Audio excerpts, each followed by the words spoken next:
Welcome back, everyone. So let's get started with our last session of the symposium. And we have, Tom Tape, our vice president, Joseph Horowitz, a cultural historian, and Hilan Warshaw, the director of the film we all had the pleasure of watching on Thursday. But I would like to say just a little bit about them. So I'm sorry that, Joe, earlier on I didn't introduce you because I always feel that everyone knows you here. This is your third visit. You don't need to introduce me. I don't? Okay, so everyone knows Joe. Then, Hilan, he played for a pope. The violin, he played the violin for a pope, for John Paul II. And Tom Tape is a retired internal medicine physician, and he moved to Minneapolis to be with his two adorable granddaughters, 7 and 3, whom he misses already being here.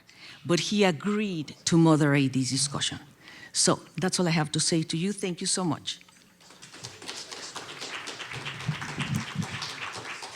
Thanks, Mauro. So the discussion is two different perspectives on Mahler's time in New York, and you can read the bios in the program. We have a cultural historian in Joe Horowitz and a documentary filmmaker and conductor, Hilan Warshaw, and I will apologize to Hilan that his name got misspelled in the bio. It was apparently it was apparently a copy editing mistake. Somebody thought they knew more. I don't know. You just could have Googled you and figured it out. But anyhow, I'll take responsibility. So here's the background. Mauro asked me to kind of put together a couple of sentences. So this is what I came up with. At the pinnacle of his career, after a decade as director of the Vienna Court Opera, Mahler set his sights on New York City, first as conductor of the Metropolitan Opera and later as music director of the New York Philharmonic. His musical endeavors with these two legendary musical organizations would prove to be contentious. During these last 4 tumultuous years of Mahler's life, he would also compose Das Lied von der Erde, the 9th Symphony, and the unfinished 10th Symphony. So here's the plan, is I'm going to go over a timeline of events between 1907 and 1911. And initially, I just did this for my own edification, but then I thought it might be useful for you all to have it as a reference. So Fernando's going to hand out a copy of what I'm going to go over here in a minute, just to sort of get all these different things straight that are going on in Mahler's life. And then we're going to move on to a moderated discussion. And I picked 4 topics as potential discussion points, and I'm going to kind of alternate between Joe and Hilan to respond to them. We'll give Hilan the first crack at this. But the idea here is to get their differing perspectives, or not. And then I'd like to make sure we save plenty of time at the end for people from the audience to ask questions of the panelists or to give your own perspective on Mahler's time in New York. So let's go and talk about the timeline. I tried to, for the PowerPoint, simplify all the busy stuff that's on the handout there. But the idea here is that he goes to New York at the end of 1907 and, of course, passes away in the middle of 1911. And down at the bottom there, I tried to indicate with the blue bars the actual time that he's in America, mostly in New York City, versus the time he's in his summer composing hut in Toblach. So the blue is in New York City, the green he's at Toblach. The gaps there, he's somewhere else in Europe, because he did a lot of flitting around Europe during this period of time. What struck me is he actually was in New York City a little less than half the time during this period. So I had in my mind's eye, oh, Mahler moved to New York and he stayed there for 3.5 years. He came to New York, but every chance he had, he went back to Europe. So I'll sort of let you see some of these things in sequence here. The lighter shades of green indicate a time when he's in Europe but not in Toblach. And similarly, when I get to some of the events in America, the lighter shades of blue, he's not in New York City, but he's somewhere else in America. So one of the things that I was not clear about initially was the sequence of events of the three tragedies that befell him in 1907, he had actually negotiated his contract to go to the Met just a couple of weeks, about 3 weeks before Maria Pucci dies.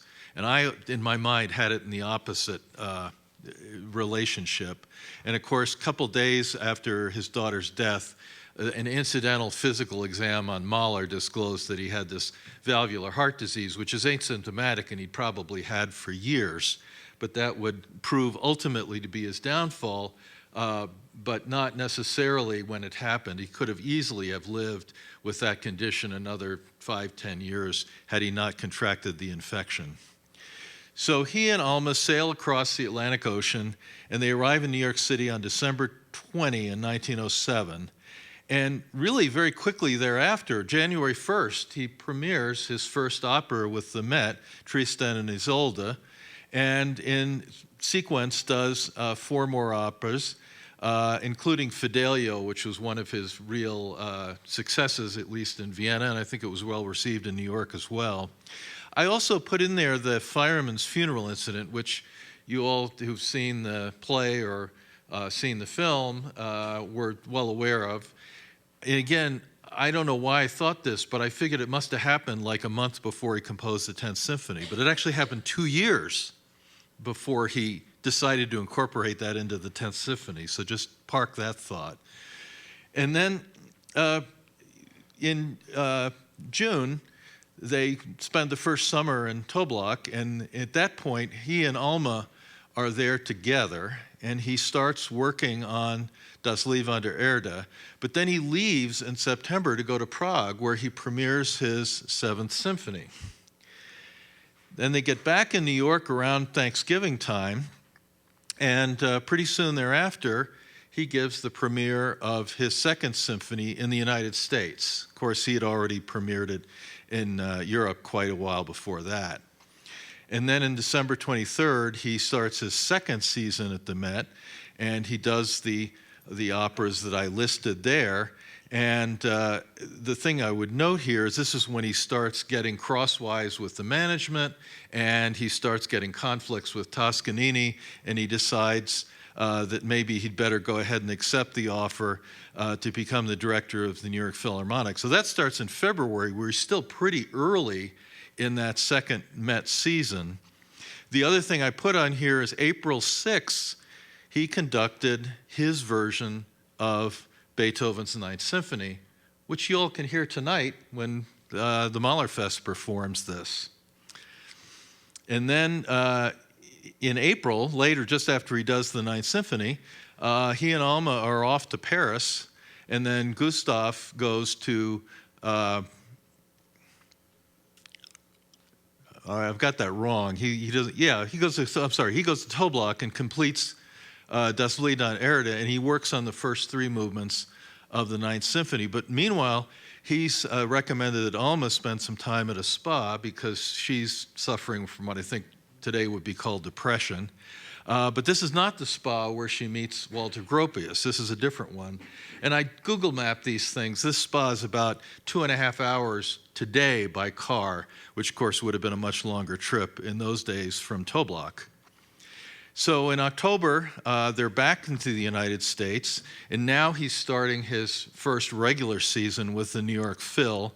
And also on December 16th, he premieres his first symphony in the United States, again, a long time after he had premiered it in Europe. And from what I can tell, similarly to its lukewarm reception in Europe, it had a lukewarm reception in the States as well. Then in February, he takes the New York Philharmonic on tour and goes around New England, basically playing a whole mess of concerts over the course of a week. And then in March 5, and again, this kind of surprised me because I thought he was done with the Met. They had him come back as a guest conductor. And this was his last concert that he conducted. It was Tchaikovsky's opera, The Queen of Spades. And so then they go back to Europe, and Gustav goes to Toblach and starts working on his 10th Symphony, and Alma goes to the Tobelbad Spa, where she would have that fateful encounter with Gropius. And, this is the time when Mahler was writing her every day love letters, and he was hearing nothing back for obvious reasons. And then July 29 was when the Gropius letter mistakenly addressed to Gustav, but was really a love letter to Alma that we're so well aware of, appeared. And really quite soon after that, basically less than a month later, is when he went to Leiden to have his consultation with Freud. And you have this idea of Freud having somebody on the couch. Well, I actually walked around the city and chatted for several hours. It was quite different from what I had in my mind's eye. And then shortly after that is when he gave his one truly successful premiere of his Symphony, the Eighth, in Munich. In October, he's back in New York City for his next season with the New York Phil that would be cut short by his illness. A whole mess of additional tours. They went to the Great Lakes, they went to Philadelphia, D.C., some other places in New England. And then on February 21st, he conducted what would be his last concert because he was so sick with the infective endocarditis that he just couldn't go on after that. In April, after just languishing in New York City for a couple of months at the hotel, they go back to Paris to try to get a second opinion at the Pasteur Institute, and they were told it was hopeless. They take the train back to Vienna, and he dies on May 18th. So that was my attempt to just get us all on a level playing field here.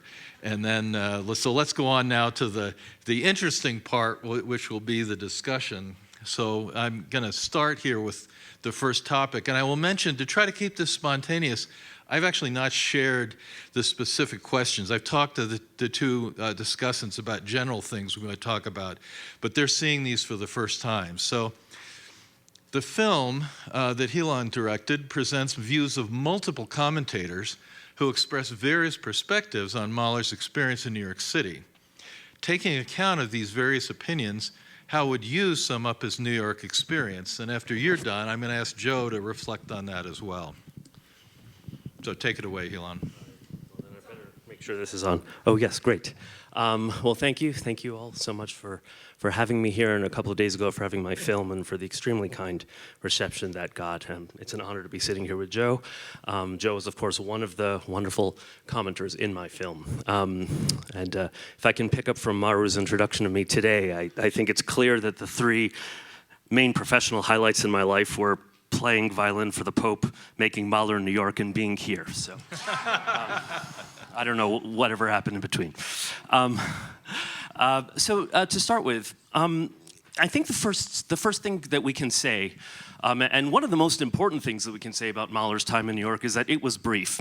When you look at all of the ink that has been spilled and all of the opinions that have been often very vigorously put forth about what kind of effect he had, whether he was a success or a failure, it's often easy to forget that the man was only music director of the New York Philharmonic for effectively 1.5 seasons, due to him getting a throat infection in the years before penicillin was introduced.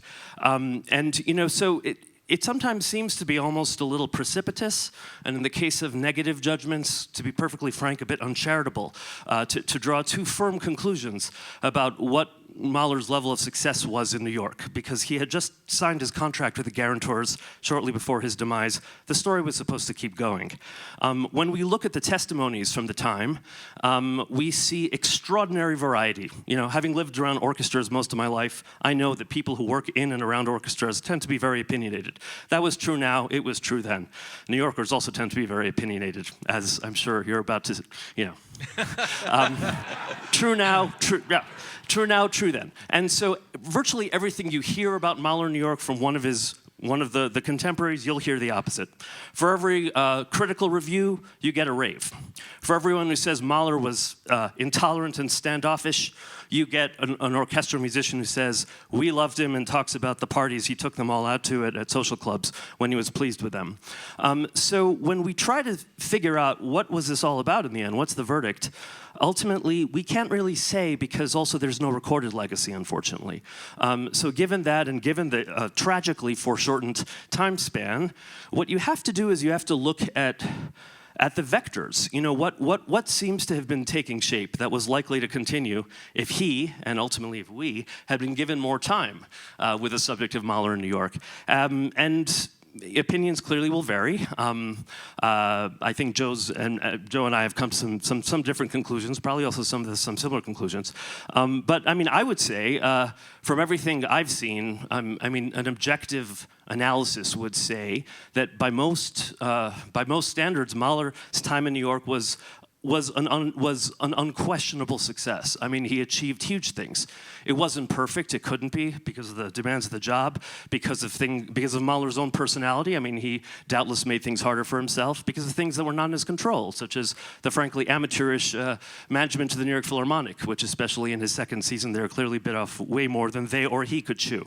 But when you look at the overall, he accomplished huge things. I mean, let's start with the Met. I mean, his time there was an undisputed success. The critiques are raves. In fact, he's almost too successful. He's a victim of it because he does so well there that they ask him to be their next general manager, which he declines because he's still feeling just a bit burnt from his experience in Vienna as the head of a great opera house there. So he turns that down, which bites him because they then get a new regime, the Gatti Casazza leadership, which, of course, then largely passes him over in favor of Toscanini. That's a famous story. So then he moves on to the Philharmonic. And let's talk about Mahler at the Philharmonic. I mean, first of all, you have to say he basically reconstitutes the orchestra. I don't have the statistics in front of me readily, but I mean, he hires the majority of the orchestra. He brings the players to a level that everybody, including his harshest critics, cannot deny. He takes the orchestra on tour for the first time. He gives it a national footprint. The critiques on tour from the critics in Philadelphia, places like New Haven, upstate New York, elsewhere, these are very sophisticated critics, and those are just ecstatic reviews for the most part, which is very interesting because they had ears that were unfiltered by the gossip and the politics and the allegiances, which clearly had something to do with some of the criticism in New York. They were listening with fairly unbiased ears. And his programming in New York is, you have to say, I mean, the man was not phoning it in. He had very creative programming. He proposed thematic series. He, contrary to the impression of him as a kind of a snooty purist, he wants to do Sunday concerts at more popular prices with slightly more popular repertoire for, you know, working people who couldn't maybe afford the more expensive concerts. And we think that sounds obvious, but at the time it was rather controversial. One of the most delightful documents I came across in my research for my film was something called the Sunday Observance Protection Society, basically demanding that the Philharmonic give no concerts on Sunday in Brooklyn because it impinges on the religious nature of that day. It was not uncontested, but it happened. And in general, he was extremely devoted. When you look at the second partial season, what is it? I think he conducts 94 works, even though it was just a few months long before he passed away. 73 of them were new to him. As someone who's been a conductor, that's a dangerous amount of work, I think, to anyone. With no assistant conductor, no guest conductors, I don't know of a music director today who would agree to those conditions. So he did it. He was very committed. And lastly, I know this is going on a bit, but I think it bears mentioning that Mahler clearly loved America. He loved being here. He had plenty of complaints about the administration of the Philharmonic and his players, as he did in Vienna. But we can take his word about this. Unlike many other things that we have to rely on the not always airtight word of Alma. I mean, about Mahler's feelings about America, we have it from the source. There's a steady stream of effusions he gives about the people. He loves the openness to change. He loves the activity of New York, the bustle. He says, I think this might be my spiritual home in a way that I could never achieve in Europe. And that's very powerful and to me very moving and was something I really wanted to bring across in my film. Just a couple of months before he passes away, he writes to a friend, I've accepted another year here in New York because the people, their sweetness and just the sincerity of them, I couldn't refuse. So he really did love it here. So you've got a man who redoes his place of employment. He brings it to new levels. No one's contested that. He's extremely devoted, and he has a deepening connection with the place. Even though, as you've very perceptively said, he wasn't always there, New York was always on his mind. You read in his letters that even when he wasn't in New York, he was working for New York. He was putting together programs and so forth. Sounds like a success to me. And when you ask, so how does this perception come by us that Mahler's time in New York was somehow a great failure? You have to ask who's putting those perceptions forth. And often in Mahler's case, you're getting people who clearly have an agenda. The two who come to mind most evidently to me are Alma Mahler and Henry Krebel. Alma is a witness who's also a defendant. You know, when she writes her memoirs, she's clearly at pains to present matters in a certain light because she's very well aware that she herself played a not insignificant role in all of these things, and she wants to make sure that she's best positioned to excuse some of her own actions. So she clearly exaggerates the disparity between Mahler's vitality and her own. He was sick, I was his nurse. And she says basically that the squabbles with the ladies of the Garrett Tours Committee killed him. He was so upset by having to answer to Mrs. Sheldon and Mrs. Untermeyer that it killed him. That's basically what she says. And of course, the European newspapers always eager to drop derision bombs on the Americans, say lap it all up. Now, can that really be true? That cannot be true. Yeah, he had difficult stuff with his bosses, but every music director does with their boss, and Mahler had just gone through worse in Vienna just a few years before. I don't believe it.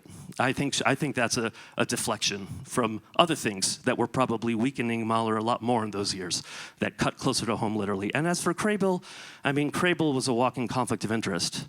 I mean, he was a critic, but he also was an employee of the Philharmonic. I'm going to ask you to save that thought because we have a whole topic on Krebel.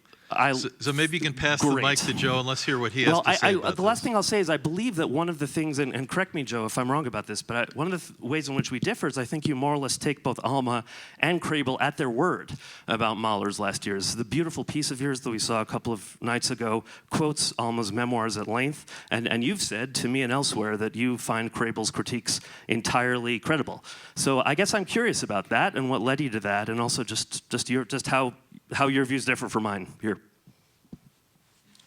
Okay, thank you, Hilan. The microphone is yours, Joe. So everything Hilan said is true, and yet I have a very different perspective on this topic.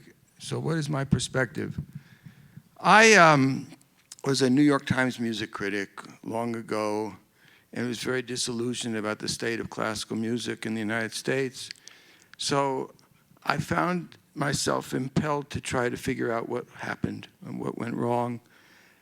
Nothing much had been written about the institutional history of classical music in the United States, which was an amazing discovery. And I've mostly written about the institutional history of classical music in the United States ever since.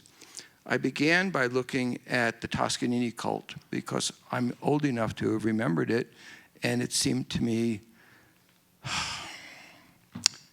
a possible explanation or a partial explanation of why we never created a rooted tradition of American classical music. The essential failure of classical music in the United States is that we have no canon. We don't have a canon of American compositions that can ground classical music as something other than a borrowed activity, borrowed from abroad. So Toscanini seemed like a likely villain because he was so deeply embedded in European classical music. This is a long story, but it led me backwards in time to the turn of the 20th century. And to my amazement, I discovered that classical music at this moment was at a more vital moment than at any time subsequent. And the reason that I feel that is that everyone in 1900 in New York assumed that by 2026, American orchestras would mainly be playing American works and American opera companies would mainly be giving American operas. That in other words, there would be a natural evolution of classical music in the United States on the European model towards a more indigenous activity. And I discovered a man named Anton Seidl, who had pretty much been forgotten. So Anton Seidl, who was the conductor at the Met and then later the conductor of the New York Philharmonic, was like Wagner's surrogate son. He lived at Wahnfried and was certainly one of the most important conductors of his generation. He and Mahler were aware of one another. And Seidl was regarded with immense pride and affection in New York. He summered in the Catskills. He became an American citizen. He spoke English. He gave concerts, some of which were exclusively American repertoire. He frequently counseled American composers. He was good buddies with Dvorak and premiered the New World Symphony. And he was bigger than Toscanini. He was bigger than Bernstein. He's forgotten to history because when he died in 1898, he left no recordings, and he was young. The story of his funeral, which I've told many times, sort of gauges the magnitude of the man. It was at the Metropolitan Opera House. 4,000 people attended, far exceeding the capacity. Women locked arms in order to force their way in. A policeman was toppled from his horse. People could not imagine living without Anton Seidl. The designated eulogist, Karl Schurz, was too moved to speak. Schurz was the most famous German-American. And Krabel was not only a witness to all this, he was friends with Seidl. Seidl was immense. He conducted 14 times a week on Coney Island in the summers. Wagner. There's no describing the magnitude of the Wagnerism phenomenon. So Seidl casts a very long shadow, and so does Dvorak. When it was announced that Mahler was coming to New York, W.J. Henderson, one of the leading critics, publicly yawned and said, Europeans may think this is a big deal, but we have more symphonic concerts in New York than Vienna does. We have a major international opera house. We're familiar with the conducting of Seidl and Arthur Nikisch.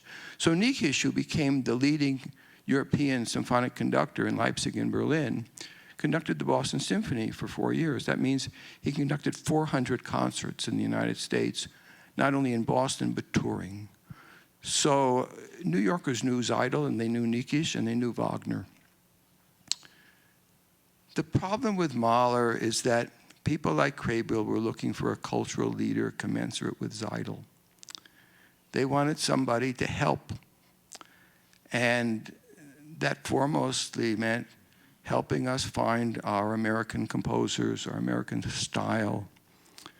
Mahler did not purchase a summer cottage in the Catskills. He did not take a strong interest in American music. He was not known as an Americomaniac. None of this is to be held against him. He was essentially a composer. He was a great composer. He was not an ideal fit to be a cultural leader in New York. Yeah, he achieved remarkable things. At the Met, he did a couple of things that seemed to me very important, but they did not endure. One was he staged Mozart as an ensemble activity. Very different from Seidl. Seidel's Don Giovanni was Wagnerian. It was massive. When Mahler did The Marriage of Figaro at the Met, nobody had ever seen anything like it. It invoked an ensemble ideal. And the second thing he did was he imported Roller's Fidelio production, and he was interested in new notions of staging opera. These might have been important innovations, but they didn't last because the new regime of Gatti and Toscanini really wasn't about either of those ideals. So he was shunted over to the Philharmonic. The Philharmonic, this is a big can of worms, deeper than we can excavate today, but Mrs. Sheldon, who was running this orchestra, didn't really know what she was doing compared to Henry Higginson. Henry Higginson in Boston is a colossus. When I talk about cultural leadership, today we don't have cultural leaders of the magnitude that New York and Boston enjoyed. Higginson invented the Boston Symphony. He owned it, he operated it, he made up the deficits. There was no board. And there were others too, Theodore Thomas being one, who were immensely important as individual cultural leaders in creating this nascent classical music environment that was already internationally important by the turn of the 20th century. So Mahler with the Philharmonic, when I say Mrs. Sheldon was no Henry Higginson, she's just so inexperienced and gauche. Higginson was a trained musician. He studied music in Vienna. Mrs. Sheldon, there's no evidence that she was deeply knowledgeable about music, even though she would talk about it as if she were. And the things that were inflicted on Mahler, like a programming committee, it's painful to read. So the Philharmonic, with its new board of guarantors to make up the deficits, lacked anything like the leadership that the Boston Symphony enjoyed, or the Chicago Symphony, which was founded by Theodore Thomas, whom I mentioned a moment ago. And these concerts were very poorly attended. They did not feature American music. Insofar as they did, the works were poorly chosen. He immensely elevated what had been the playing level of the Philharmonic, but not to the degree that it was as polished as the Boston Symphony. So none of this is to be held against Mahler. What Mahler accomplished in New York was remarkable, but it really was not his first priority. His first priority was going back to his composer's hut and composing music. That's what he was put on earth to do.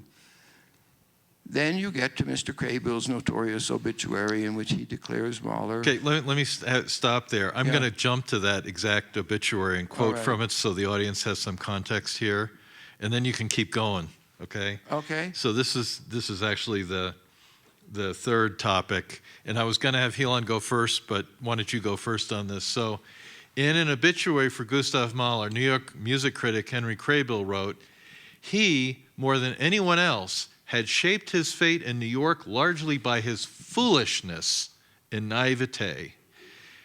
He was looked upon as a great artist, and possibly he was one, but he failed to convince the people of New York of the fact, and therefore his American career was not a success. His influence was not helpful, but prejudicial to good taste." So do you want to go ahead and comment on that, Joe?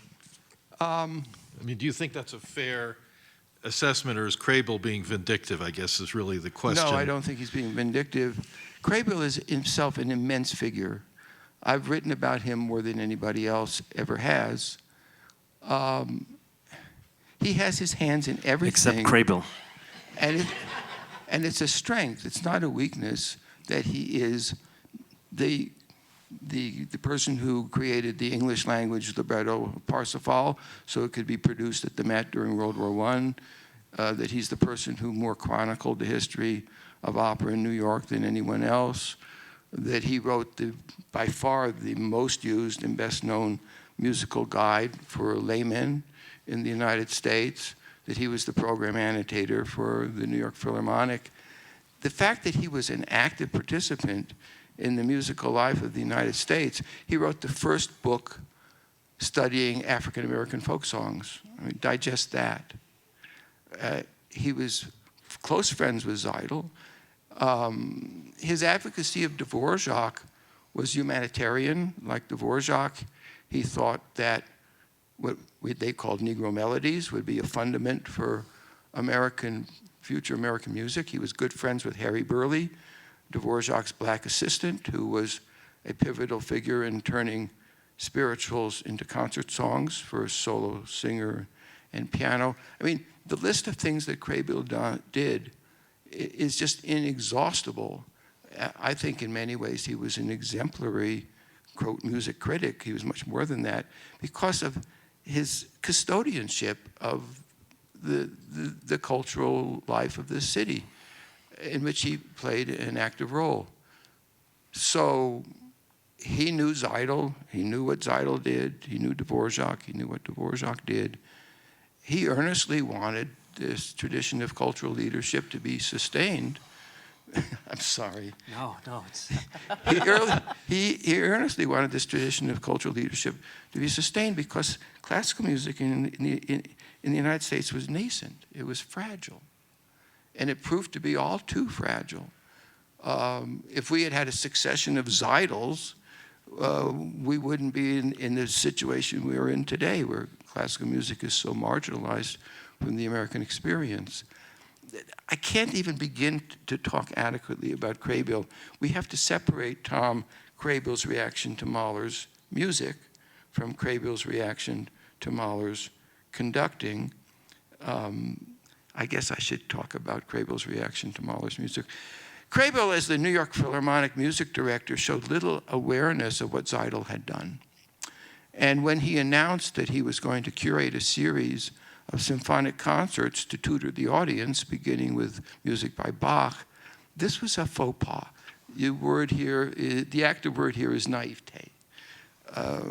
Mahler's behavior in New York was typically naive, just as it had been in Vienna, just as it had been in Budapest. I'm not in any way belittling Mahler. If you saw my play, this is a major theme. He was somebody who was not skilled dealing with people. There's a lot of testimony to this effect. He just didn't, like me, know how to behave with other people. And that definitely was a factor in his naivete and foolishness as the music director of the New York Philharmonic. And he never should have announced that series of concerts, and he should have paid more attention. Of course, he didn't, because he was Mahler, in what exactly had transpired in New York in the decades preceding his arrival. And it would have been tactful for him to show some awareness of that. And when he was asked about American music, it would have been tactful of him to either say, I don't know, or to have made some investigation into, say, the music of George Chadwick. George Chadwick, who was Boston's leading composer, is somebody whom we should know. And what's interesting about Chadwick is we already have a composer whose music sounds American. This is long before Aaron Copland. It would have been desirable for Mahler to have explored the music of Chadwick. Instead, when he programmed Chadwick, he chose the wrong piece, the Melpomene Overture, which is a gloss on the Tristan Prelude, so everybody could just experience Chadwick as somebody who was a European clone. Okay, finally, Craybill and Mahler's music. Craybill got Mahler's music wrong. He objected in principle to the mixture of the quotidian and the sublime. Just as in Vienna, everybody noticed in New York that Mahler was doing something different. He was taking this hallowed genre and infecting it with the quotidian, with the everyday. And this is an accurate observation. And Craybill found it objectionable on principle, because he had a very fixed notion of great music as something ennobling, and he felt it was a pollutant if you quoted Frère Jacques in a minor key with a solo double bass. So his reaction to Mahler's music, I feel, is understandable. It's not atypical. It's wrong, it's short-sighted, but I don't hold it against him. The one other thing I should mention, because it's so obvious, is their relationship started out on the wrong foot, because Mahler was about to give the first New York performance of his first symphony, and Craybill, being a scholar, said, you wrote that letter in which you described a program for the first symphony. Do I have your permission to quote the program for the first symphony in my program note? And Mahler said, no, you can't. Because at that point, Mahler had decided it was a bad idea to reveal a program and prejudice the listener. And so Craybill wrote a priceless program note, not very nice, saying, there will be no program note because Mr. Mahler has decreed that it is injurious, he used that word, to the experience of music, to read something that was written. It's still an open question. Most program notes for today for Mahler's First Symphony will quote his program. Most program notes for Tchaikovsky's Fourth Symphony will quote his program, although Tchaikovsky had exactly the same change of mind as Mahler and said, don't quote it. I said it to Madame von Meck, but I disown it. So when Craybill said that Mahler's New York career was a failure, I think that it was an accurate appraisal, but it doesn't reflect negatively on Mahler. Mahler was a great composer. All right, Hilan, I want to leave time for questions, so Sure. maybe 5 minutes. I know Joe gave you a lot to chew on, so go ahead. Always. All right, I'll do my best. Wow, so much to respond to there. I think Joe's answer, which I mean, there's a whole, there's a whole cultural critique and a whole very persuasive worldview in your answer, your first one included. But I think that points to what I'm talking about. A lot of the talk about Mahler in New York, and especially the negative talk about Mahler in New York, isn't really about Mahler. The New Yorkers, according to certain New Yorkers, according to Joe, and I think it's absolutely correct, objected to the very appointment of Mahler and what it seemed to connote, not because of Mahler, but because of them. Well, don't they know who we are? Don't they know what we've attained? Who is this man to think that he needs to teach us like we're Vienna choir boys? This is the Empire State, and we're already something here. And they were right about that. For you, Joe, I think there's no winning for Mahler because he's not Zeidel. I mean, your critique of Mahler could equally be a critique of all Mahler's successors at the New York Philharmonic: Stransky, Mengelberg, Toscanini, of course. Well, not Bernstein, everyone up to him, because they also promulgated the European canon, mostly very successfully, although Toscanini did do the Barbara Adagio and when Roosevelt died, and Mahler also did perform American music. I don't particularly know that we can lay at conductors' feet, whether they are European or American conductors, the dearth of really memorable, canonical American compositions from that period. I mean, we can all listen to Chadwick's work today and reach our own conclusions. As to Henry Crabill's view on Mahler's, for its time, dazzlingly innovative blending, almost cinematic blending of the real with the ideal in his symphonies, the irony is that would have put him squarely at odds with the first truly universally acknowledged great American composer, Charles Ives, who did exactly the same in his symphonies and in a way that is strikingly Mahlerian, in fact, and is also strikingly American. It's one of the most American things about him, that he throws off these, these Brahmsian molds almost entirely in favor of a pursuit of authenticity, Emersonian authenticity, if you will. Now, just a bit about Craybill, because I want to quote now what one of Craybill's contemporaries said about him, one of his fellow music critics. I know what you'll quote. Well, maybe we'll read it together then.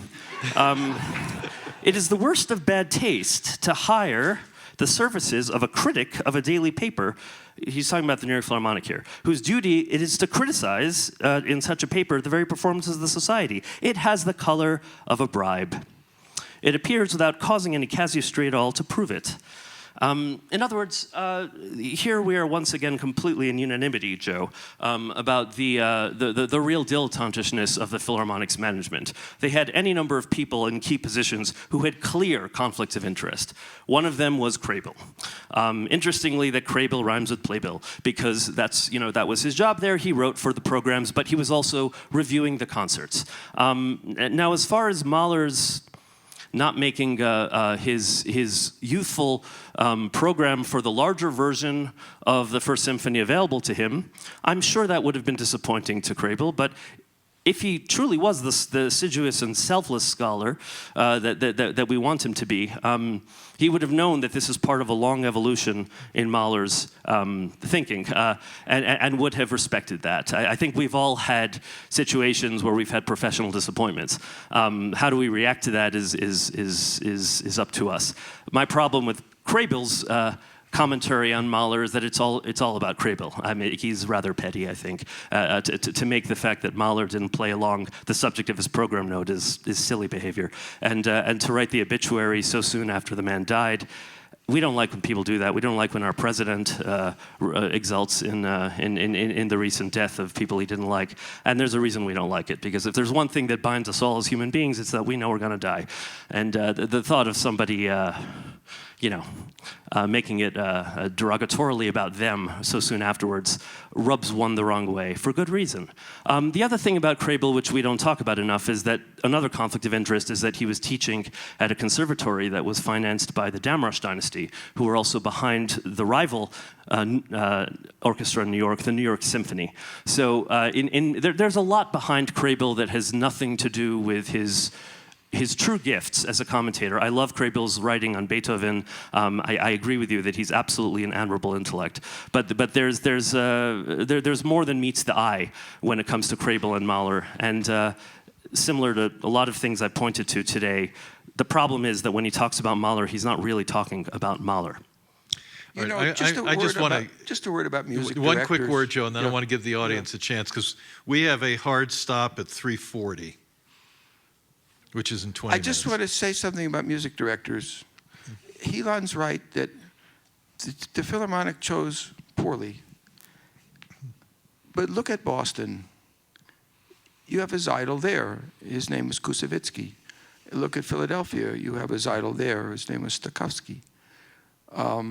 It is possible for this Zeidel model to be embodied in the 20th century.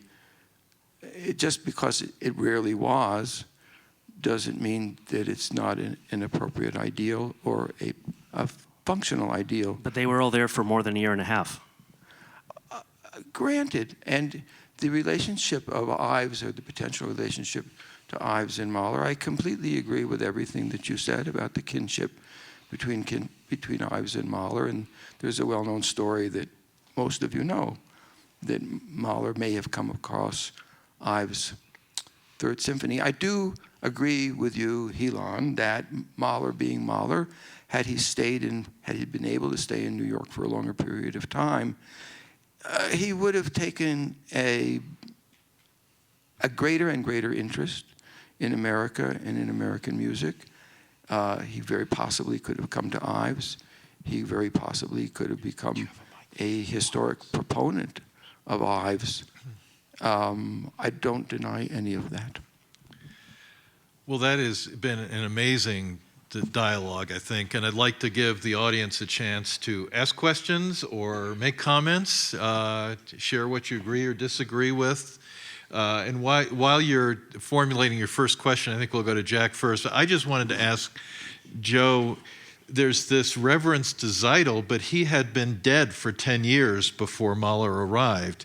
And the question that I was wondering about is, did Mahler inherit an orchestra that had deteriorated in those 10 years, and did he get it to a better place? Nobody ever criticized the Metropolitan Opera Orchestra that I'm aware of. I'm talking about the New York Phil. That's completely another thing.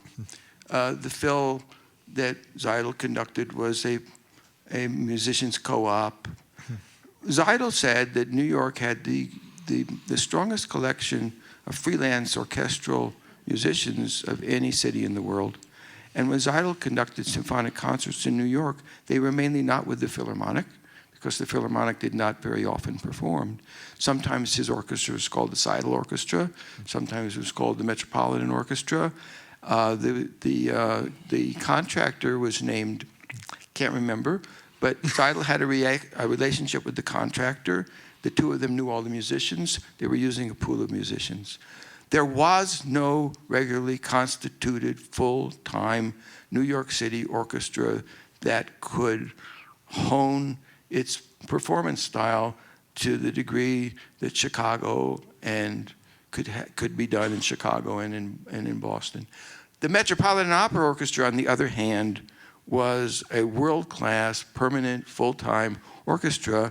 And when Zeidel died, plans had just been finalized to create a Zeidel orchestra, which would become the orchestra of the Metropolitan Opera and also give concerts. That's on the model of the Vienna Philharmonic, which is the pit orchestra for the Vienna State Opera. Great, thanks. Jack. Oh, Oh, sorry. I have the mic. I don't. It's Just a really quick thing. It's a subject that wasn't touched upon in any of these discussions, and that is Mahler's decided lack of proficiency in the English language. And I'm wondering what kind of a role that played, because he never could speak English very well. So I'm just wondering what kind of a role that played in his success or lack of it. They rehearsed in German, and I would think the majority of the musicians spoke German. I think so, but I mean, I would also, there's a decided lack of documentary information we have about this. We do have one one letter that Mahler wrote in English, actually, already 20 years before he comes to New York. It shows that he's a serious student and he's not lacking in some sophistication. I would just say that, you know, everything that we know, including his letters, Alma's letters and memoirs and others, signify that they socialized often with Anglo-Americans at dinner parties and such. These people were not speaking German, clearly they were able to carry their way through the evening's entertainment, as well as to attend plays on Broadway, which we know that they did. Mahler had the intellectual capacity of a vacuum cleaner. I mean, this is a tremendously febrile brain. I mean, I would not put it past him to really have picked up more of English than maybe he was called upon to use in his everyday workings with the musicians of the Philharmonic. So I wish we knew more, but just from some of that surrounding evidence, it does seem likely that he did know English. Hello. I am finding this conversation incredibly delightful. I've learned a ton in the last hour. And it feels to me that if there is a disagreement here, it is over a definition of the word success. And I am finding, I'm finding Hilan's more personalized and humanist sort of perspective very appealing. And I must say, I really respond to Joe's more sort of galactic point of view because it has implications for me. Right? And so I apologize if this is articulated in your film, which I didn't have an opportunity to see because I was in rehearsal with Joe. But I wonder if Hilan, if you could share any thoughts you might have about, are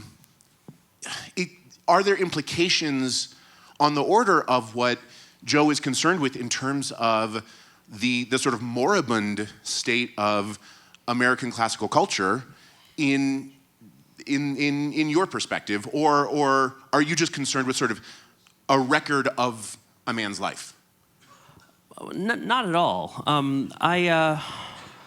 I suspect I agree with Joe more than I disagree about just the sort of the ill-fitting nature of how America has worn classical music over the last 150 years.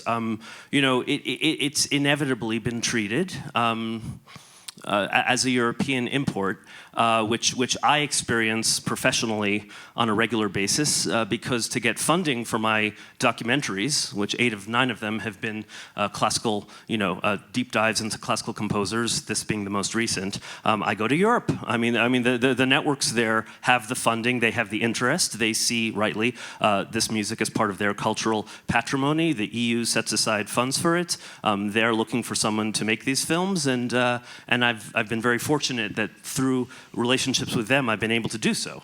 People here enjoy watching them. PBS will scoop it up for a couple $1,000s maybe, but they won't do anything meaningful to help me make it from the get-go, that's for sure. At least that's been the case so far. So where do we go? Where does that come from? I mean, I think the irony here is that Mahler presents a key to how classical music can find an indigenous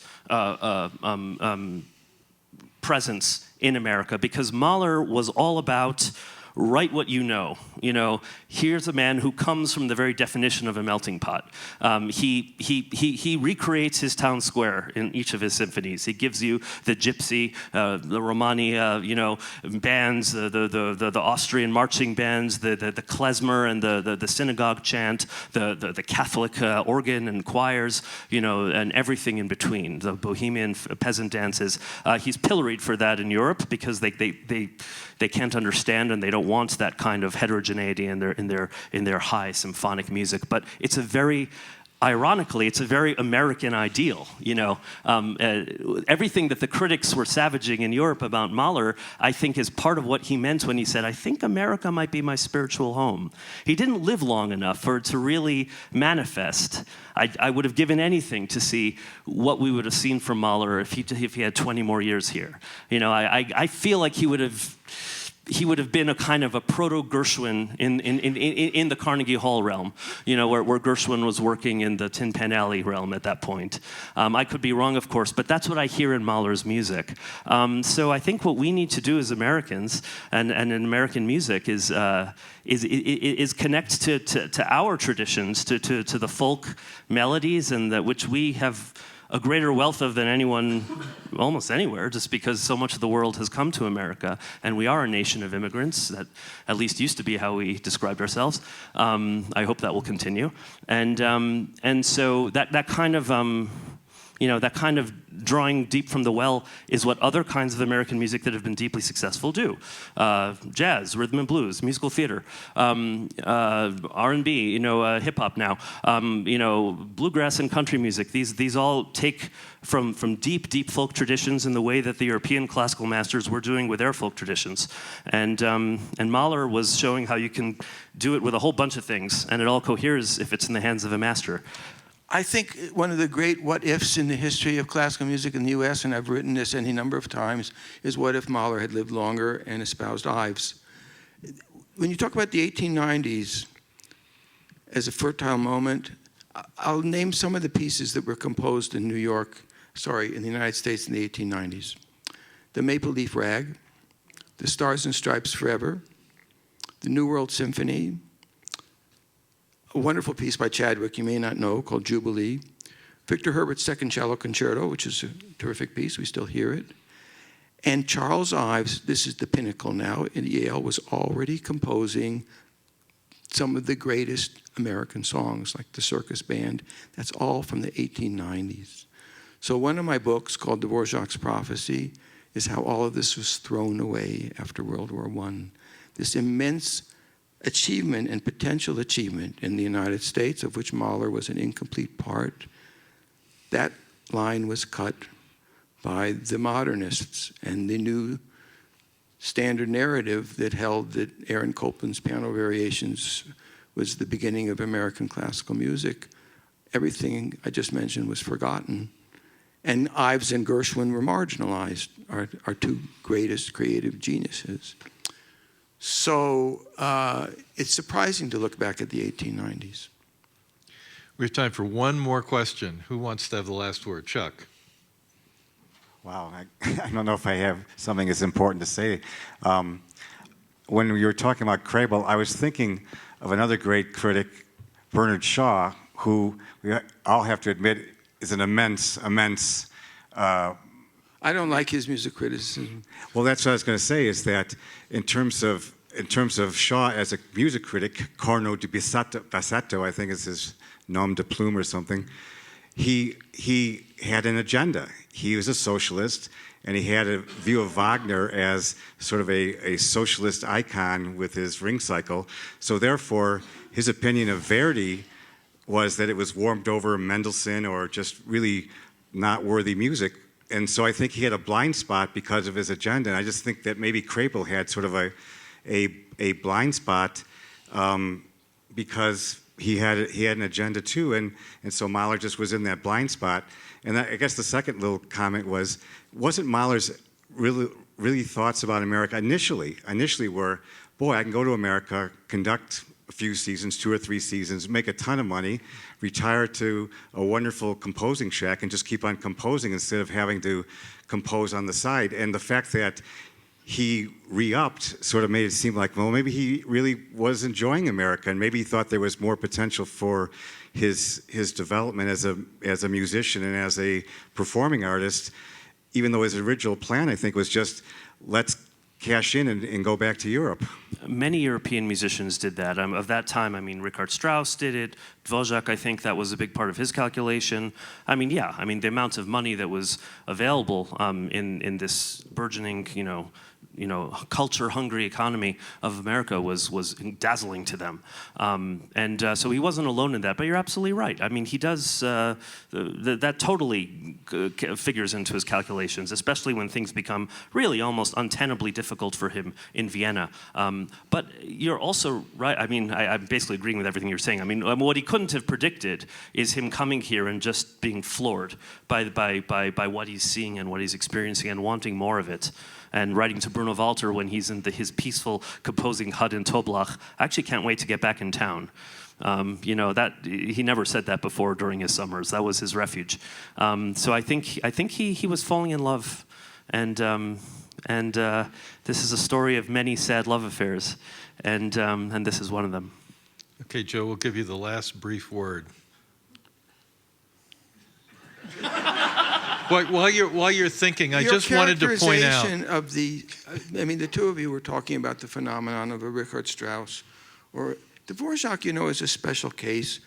Dvorak thought about settling in Iowa. But Seidel really does stand apart. He came here to stay from the moment he arrived. He was done with Europe. And everybody knew that.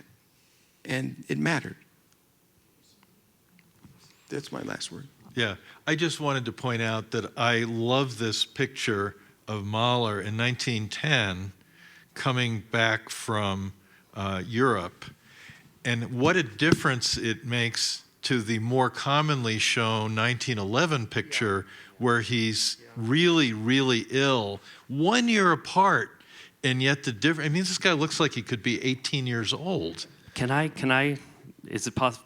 Yeah. 40 seconds. Yeah. Just maybe end with an anecdote from this voyage, where we do know this from Alma's memoir, that for the first time they brought their 5-year-old daughter with them, and the daughter was incredibly excited to see New York Harbor, and her stern English governess said, "Don't get excited, don't get excited." And Mahler, when he heard that, grabbed the little girl, dangled her legs over the edge and said, "No, be excited. I want you to be excited." That's a great way to end. Thank you to both our discussants.